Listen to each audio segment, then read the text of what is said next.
Bonjour, bonjour, bienvenue sur ma chaîne YouTube PP World pour une vidéo en deux parties.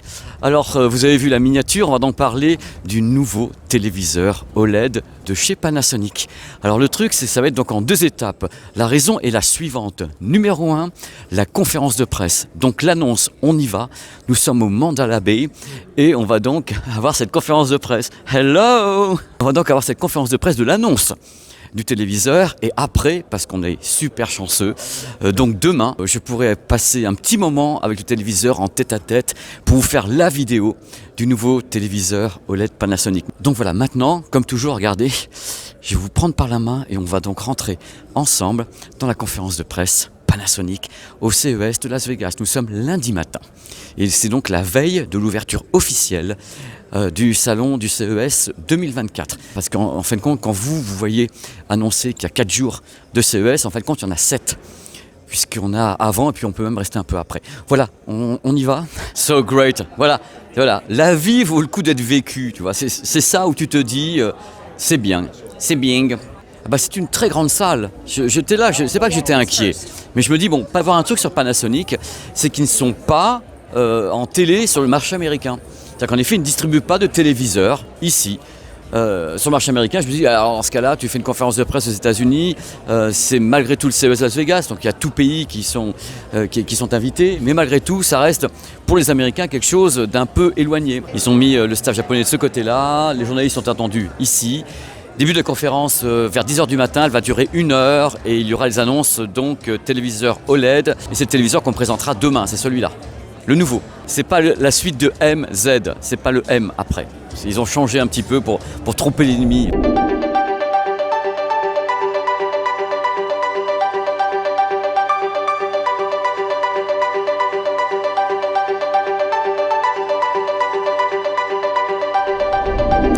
Bon, alors je vais être très franc avec vous. Alors la conférence a duré 3 quarts d'heure, mais ce qui s'est passé, c'est qu'ils ont fait 2 minutes sur le téléviseur.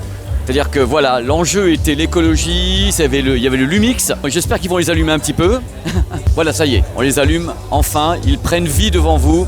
La nouvelle gamme de téléviseurs Panasonic OLED. C'était important de vous montrer tout ça parce que c'est une mise en scène, hein. C'est le festival de Cannes pour la presse de voir des nouveaux produits. Et c'est vrai que Panasonic a quand même une aura absolument gigantesque. Et c'est pour ça qu'il va y avoir une surprise sur la chaîne dans peu de temps, puisque je ne resterai pas à Las Vegas. Et j'irai justement à Los Angeles avec Panasonic pour aller voir l'étalonnage des couleurs chez Panasonic, parler les ingénieurs, parler avec les coloristes. Et ça va être top, ça fera un reportage pour le mois de février, je pense. On va faire le raccord et partir maintenant sur le stand Panasonic du CES pour découvrir le produit de beaucoup plus près. Voilà, pendant qu'il y a un peu de houle comme ça, c'est génial. Allez, c'est parti, on y va. Bon ça y est, on est passé du hall avec la présentation Panasonic chez directement Panasonic. Enfin, on arrive devant le stand LG. L'incident diplomatique. Voilà, non mais non, c'est pas cette vidéo-là. Voilà, et maintenant, direction le stand Panasonic. Comme l'année dernière, quand j'ai fait déjà le vlog sur le Panasonic MZ2000, le truc important, c'est qu'on est quand même, je pense, à 7 à 8 mois du lancement de ce produit. Donc de ce fait, on va voir quelque chose. Certes, mais ce qu'on va voir, je ne dis pas qu'il y a des morceaux de scotch derrière, mais on est sur un produit qui est en phase de pré-développement. Dans ce vlog, il y a des choses qui vont vous faire plaisir sur ces téléviseurs et d'autres, vous allez vous dire, oui, on aurait aimé, et vous avez raison. Parce qu'il y a des trucs qui restent quand même des zones d'ombre chez Panasonic et on va bien sûr les évoquer ensemble parce qu'on est là pour parler des choses entre nous. Voilà. Mais quel bonheur, vous vibrez comme moi je tremble de partout parce que j'adore ces téléviseurs. Le voici, le voilà. Voici donc le nouveau téléviseur OLED Panasonic. Comme je vous l'ai dit, on le voit 6 à 7 mois en avance. Donc je vous décrirai un petit peu le téléviseur ainsi que les facéties au niveau des dalles OLED, les facéties de référence, les facéties de ce qu'il y a à bord. Croyez-moi, accrochez-vous. Donc déjà, on va planter le décor sur les références et qui sont ces produits. D'abord, il y a le Z95A. Alors c'est fini le MZ, machin. Non, c'est Z95A qui existe en 55 et 65 pouces. Et il y a le Z93A uniquement 77 pouces, donc ce ne sont pas du tout les mêmes modèles. Je vous explique pourquoi tout de suite. On va se mettre à l'aise, regardez, vous avez une belle dalle ici. Alors le Z95A est le seul à avoir la dalle MLA 2024, c'est-à-dire en effet la nouvelle dalle signée LG, donc qui est sur le G4, elle sera là-dessus, donc dalle et processeur MLA+, sur ces modèles. Par contre, le grand 117 pouces n'a pas de dalle MLA, c'est une dalle OLED classique, donc vous voyez un petit peu la scission entre le Z95A et le Z93. Les panneaux ont des noms. Alors sur ce modèle-là, il s'appelle le panneau Master OLED Ultimate. Sur l'autre, c'est un panneau dit classique OLED qui s'appelle le Master Pro Cinema. Donc Ultimate, c'est uniquement cette série, donc la série Z95A. Ce sont des modèles radicalement différents. Donc on va se concentrer dans cette vidéo sur celui-ci, qui sera celui qui sera testé sur la chaîne certainement au mois de juin, au mois de tout ce que vous voulez. Par contre, les deux références ont des points communs. Les voici, les points communs. Le premier point commun, c'est l'adoption de Fire TV. Vous voyez ici l'interface Fire TV qui est sur les deux modèles. Donc c'est intéressant, en plus c'est marrant puisqu'on a tout l'écosystème qui va avec, le streaming, tout ça. Et en plus on aura sur la télécommande un accès directement vocal à Alexa, parce que ça c'est Amazon. Hein.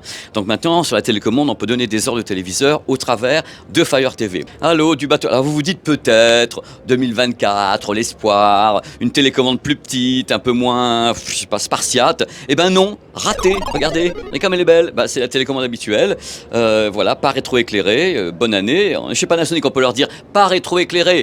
En plus, c'est pour le tarif quand même les gars, et vous avez un bouton My App cette année pour avoir un accès à vos apps et tout au travers de Fire TV et autres, parce que Fire TV ouvre beaucoup d'expériences comme ça et de contrôle du téléviseur. Il faut savoir que la commande vocale, enfin les micros ne sont pas que sur la télécommande, il y en a un également ici. Et il y a l'arrivée cette année du 144 Hz sur la dalle quand même. Donc maintenant les téléviseurs sont 144 Hz en 2024 sur ces modèles-là, avec en plus Dolby Vision en 144 Hz. On parlera des ports HDMI après, voyez, on va passer un bon moment.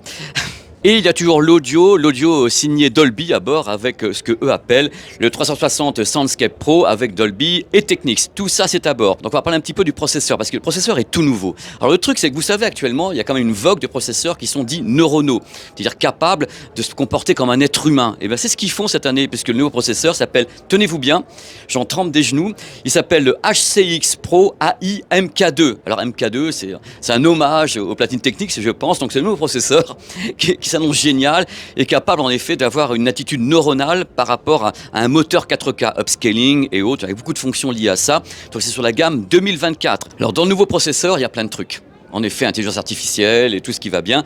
Et un mode, enfin un travail qui, paraît-il, va améliorer, enfin réduire plutôt, ce qu'on appelle le banding. C'est-à-dire cet effet de bandeau et la solarisation, ce qu'on appelle la postérisation. Ils disent que là, sur cette génération, ils sont en effet meilleurs sur ce point-là. On avait noté des petits problèmes, enfin légers sur les précédents. Il dit cette année, ça y est, il réfléchit, notre processeur neuronal. Je vous redonne le nom parce que ça me fait beaucoup rire.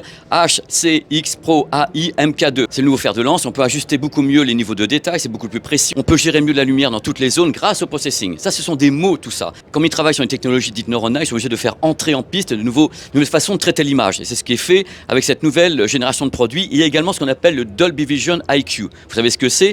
C'est par rapport à un capteur. Le capteur dit voilà, il y a beaucoup de lumière, pas beaucoup de lumière, et l'image s'adapte le mieux du monde, c'est-à-dire sans qu'elle soit dénaturée. Et bien cette fois-ci, on passe à l'étape supérieure avec cette gamme, avec le Dolby Vision IQ TM. C'est un contrôle zone par zone, pixel par pixel, pour que l'image soit avec la même tonalité, qu'il fasse jour, qu'il fasse nuit, qu'on garde un naturel quoi qu'il se passe. C'est en effet le principe du Dolby Vision IQ TM.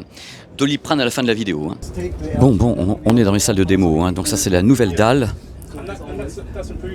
qui est donc là, la nouvelle dalle, et ça c'est l'ancienne dalle, enfin c'est l'ancien modèle. Et en effet, je peux vous dire de visu, hein, regardez ma main ici, de visu, en effet, le nouveau modèle est plus lumineux. Ça c'est clair.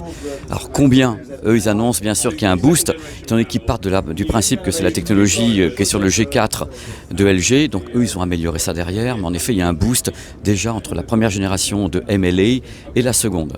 Voilà, parce que là c'est visible. Mais là on commence à titiller des choses qui sont du domaine des mesures techniques. C'est-à-dire que c'est un truc qu'on peut voir avec des mesures. Mais sincèrement, on est en train d'aller gap par gap, on monte comme ça pas à pas. Mais on est déjà sur des caractéristiques de folie, même sur le modèle précédent.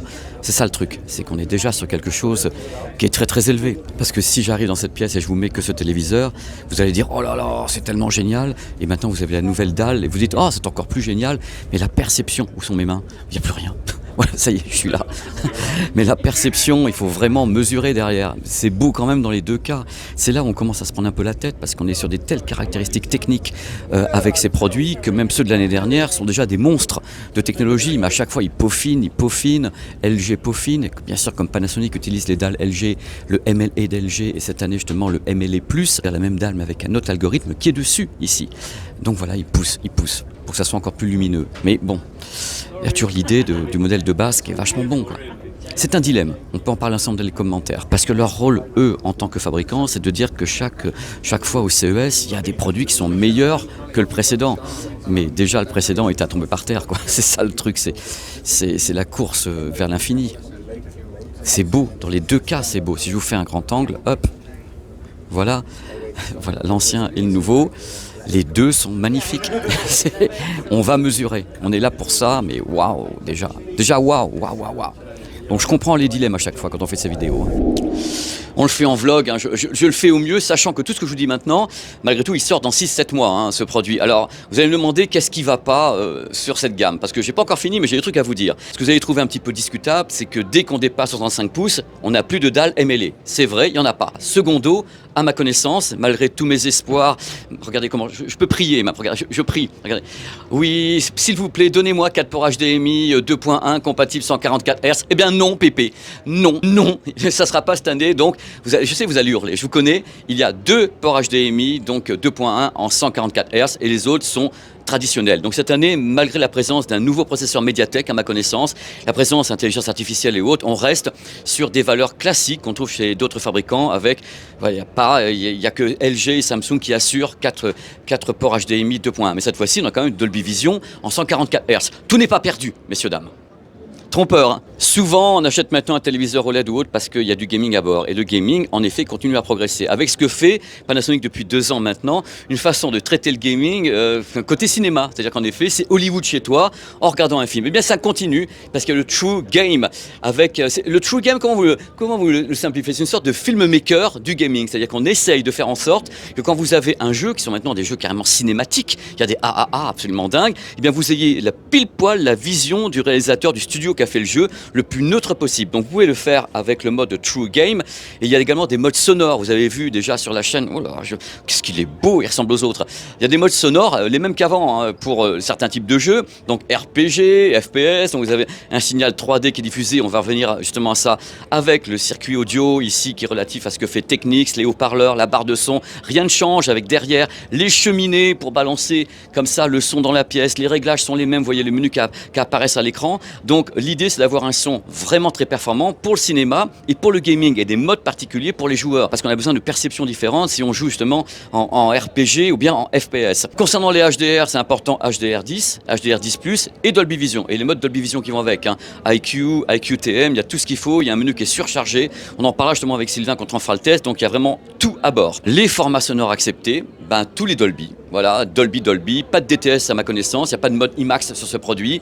On reste sur des valeurs classiques de ce que fait n'importe comment Panasonic depuis des années. On n'est pas en train d'inventer un truc. Donc ils rajoutent des points sur ce téléviseur, on garde la même dalle. Il faut savoir que même le LG G4 a la même dalle que l'année dernière. Par contre, le processing est radicalement différent. C'est-à-dire qu'ils ont trouvé un moyen d'ajuster un algorithme pour pouvoir gérer mieux encore la lumière autour du panneau OLED et de la dalle MLA avec donc tous ces algorithmes. Et là, c'est ce qui est appliqué ici. Parce que j'avais posé la question tout à l'heure, j'ai dit mais est-ce que vous avez la dalle et le processing qui va avec? Ils m'ont dit en effet, on a la dalle, le processing fait donc par LG Display, plus notre travail autour, le travail hollywoodien, dont on parlera bientôt sur la chaîne, parce que quand vous avez cette vidéo, je serai parti à Hollywood avec Panasonic pour parler aux coloristes, les mecs qui règlent justement ces processeurs et qui permettent d'avoir une image la plus cinéma possible, et une image la plus gaming pure possible. C'est ça qui est important, c'est que Panasonic, c'est un écosystème, c'est-à-dire que quand ce téléviseur se pointe, il a été ajusté, peaufiné, réglé par des gars qui sont à Hollywood et que vous verrez sur la chaîne, ils vont s'exprimer, on part avec Sylvain dans 24 heures. Voilà, c'est la fin de ce vlog. Je suis content d'avoir fait parce que là, je vous donne les premières infos et merci beaucoup d'avoir regardé. Merci à Christian d'avoir filmé parce que je sais que je bouge beaucoup et qu'il n'arrive pas à me suivre. Ça qui est beau, les vlogs, c'est voilà déjà dans les choux. Allez, à bientôt, hein. Ciao. C'est dans les bonus, hein. Il y a un truc qui me plaît, j'en avais parlé dans les lives, c'est ce tour de cou. Panasonic qui permet d'avoir un son immersif autour du cou. Vous posez ça comme ça autour de votre cou et vous avez le son immersif. Ça fonctionne pas mal du tout, hein, parce qu'on a les haut-parleurs qui sont directement positionnés ici, autour de votre cou. Vous pouvez vraiment spatialiser, hein, ça travaille en sans fil. Voilà la référence, la petite référence SGGNW10PP. Ça tombe bien. C'est là, et voilà, ils font des démos ici, mais moi j'ai le produit à la maison, je trouve ça vachement bien. Donc c'est des produits que j'appelle les underrated. C'est sous-estimé à fond, alors que ça peut vraiment rendre service, même pour des communications téléphoniques, pour faire du gaming, on a ça, et c'est vachement bien, quoi. Et on n'a pas un casque sur les oreilles, il y a des micros à bord, hein, aussi. Hein. Bon, il faut que je vous parle de ça, alors ça ne sera pas vendu en France. Regardez. Non mais c'est dingue, ES-SWLT2. C'est bon, c'est rasoir, voilà, c'est incroyable. Il y a tout qui va avec. Hein. Vous avez le packaging Star Wars de partout. C'est du délire, quoi. Mais quand c'est présenté comme ça, je vous le fais, je vous le refais un petit peu. Voici donc le packaging du produit. Dingue. Et il y a, voilà. Alors je vous fais presque la musique avec. Voilà. Oh là là là. Vous savez, moi je suis un gamin, mais alors là, c'est du délire complet, quoi. C'est trop fort. Et puis alors, il y a ça, il y a ce libellé là. Bon, je crois que les fans connaissent. Donc c'est vraiment un contrat, hein, entre Panasonic et Star Wars. Hein. Le Star Wars Shaver. Ah, je le veux. Oh là là là là. Le seul truc que je peux pas faire, c'est ça, parce que c'est pour le séchage des cheveux. Vous mettez là, vous avez des souffleries, voilà, pour sécher vos cheveux. Mais moi, je peux rien là-dessus, quoi. C'est beau, mais inutile. Voilà, lui, ça va. Regardez ça, stand Panasonic, on se dit Panasonic, Technics, c'est la même marque. D'accord, voici donc Klipsch. Klipsch est ici, sur le stand Panasonic Technics. Pourquoi ? Parce qu'à la base, Panasonic et Technics ont des systèmes d'intégration. Par exemple, dans les avions, vous avez souvent des systèmes d'intégration avec les films, tout ça, toute la partie donc entertainment à bord des avions, c'est Panasonic. Et là, Panasonic a travaillé avec Klipsch pour l'intégration sur ce véhicule, Infiniti QX. Moi, je ne connais pas les voitures, mais donc c'est fait par Panasonic qui a intégré donc Klipsch dans l'écosystème. Il y a plusieurs véhicules donc, qui sont a priori américains ou asiatiques, qui sont agencés, si je peux dire, par Panasonic, qui utilisent des produits qui ne sont pas Technics. Et là, c'est Klipsch. Alors ici, Klipsch, c'est gloire nationale. Hein, je veux dire, vous dites Klipsch aux gens, aux États-Unis, c'est comme des marques comme Shure, JBL, Klipsch, tout le monde utilise, tout le monde connaît. Ils sont gigantesques sur le territoire américain. Quelle merveille. Alors passer chez Panasonic Technics sans voir les platines vinyles, c'est pas possible. Là, c'est les GR2. Elles sont assez chères, elles viennent de sortir. Donc à chaque fois, il y a de nouvelles éditions autour des platines vinyles. Et là c'est magnifique. Mais bien sûr, il y a ces produits-là. Ce casque ici que je connais bien, donc le E800 que j'ai testé sur la chaîne, que j'aime beaucoup. C'est un casque qui est sous-estimé. Hein. C'est vraiment un produit qui est étonnant. Et les électroniques Technics, qui font partie bien sûr de l'écosystème. Mais ici le truc c'est, pour vous dire, les autres années Technics aurait été partout sur le stand. Là c'est un petit coin, voilà, 2 planches en bois, et voilà, un petit truc sympa, et c'est le seul endroit où on trouve justement la marque Technics. Moi j'aurais aimé qu'ils amènent les électroniques haute fidélité, mais ce salon du CES n'est pas un salon audio, c'est pas le truc. Vous trouverez les électroniques Technics au salon de Berlin par exemple, ou bien à Paris, au Paris Audio Video Show.